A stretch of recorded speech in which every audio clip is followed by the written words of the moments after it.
let's talk a little bit about a Polish pianist-composer named Frédéric Chopin.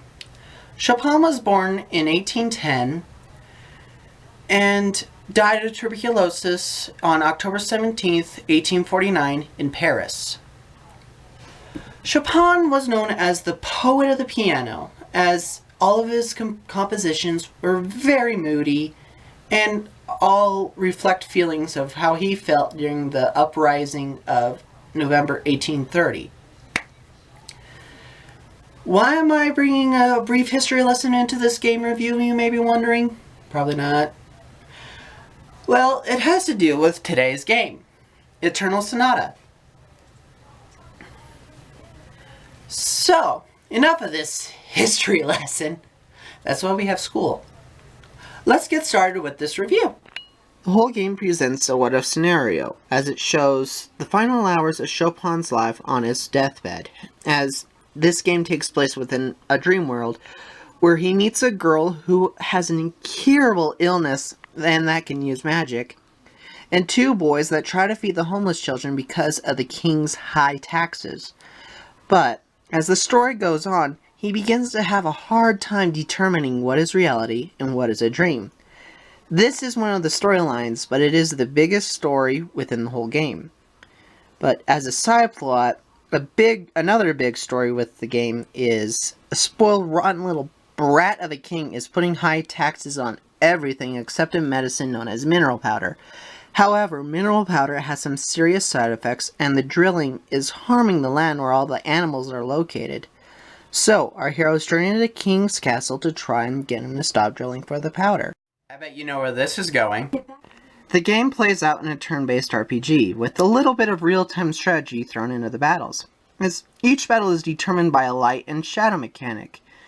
What I mean is that if you're in the light and you use a special attack, you'll use a powerful light attack. And the same if you're in the dark and you use a powerful dark attack. Also, as your party goes up in levels, the game makes it a smidge harder on you. What I mean is, say at the beginning of the game, you stop moving your timer of your turn by just simply standing still.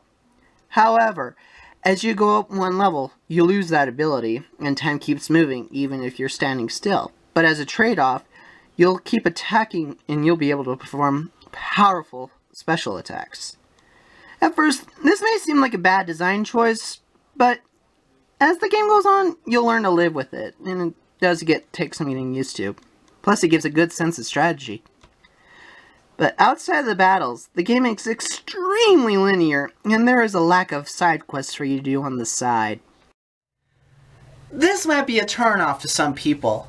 Also, close to every cutscene in the game is close to 5 to 10 minutes long. This ain't necessarily a bad thing, but at times you'll be left saying, "Hello, I have a controller right here, I could jump in at any time." You are, however, able to go through the towns and get whatever it is you need along with your quest. You know, just like every RPG ever. Problem would be that whenever you go inside of a building, the camera does not want to be your best friend, due to the fact you're in a tight space. Also, to make matters worse, there is barely any resemblance to an exit, as there is no shadow. The only indication that you have of an exit is that there are two boards at the bottom, but it is extremely hard to see when they blend into the background. This is one of the most beautiful games I have ever played. The game is very colorful, and the attention to detail is really quite stunning in all of the towns and the fields where you get the chance to play through. And even all the characters are very memorable, and you do want to see them make it through till the end. Hell, even the villain is enjoyable to watch, and he's exceptionally voice acted and brilliantly written for you to enjoy hating him every moment he appears on the screen. Also, at different points within the game, there are these cutscenes and piano sonnets of Chopin's. These tell you about Chopin's life in the European Romantic era, what he was doing during the uprising of November 1830, his love for his wife George Sand, a pseudonym for Aurora Dupin. I just know I butchered that, I'm terribly sorry. And about his failing health leading up to his death. These little interludes do a very pleasant job of explaining the life and music of the game's real-life protagonist. It is a very nice touch to the game and is worth mentioning. However, the cutscenes are super long. I can't think of any other game I've played that has long-ass cutscenes as this game. Wait. How did this get in my hands?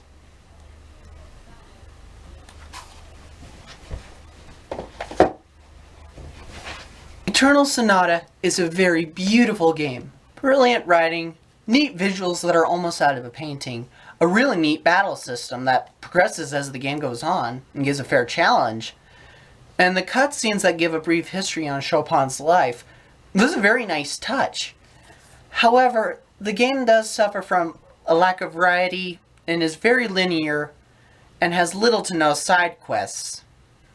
That might be a turnoff to some people, but that has never really bothered me in an RPG. So with that, I recommend this game mostly for its storytelling and music.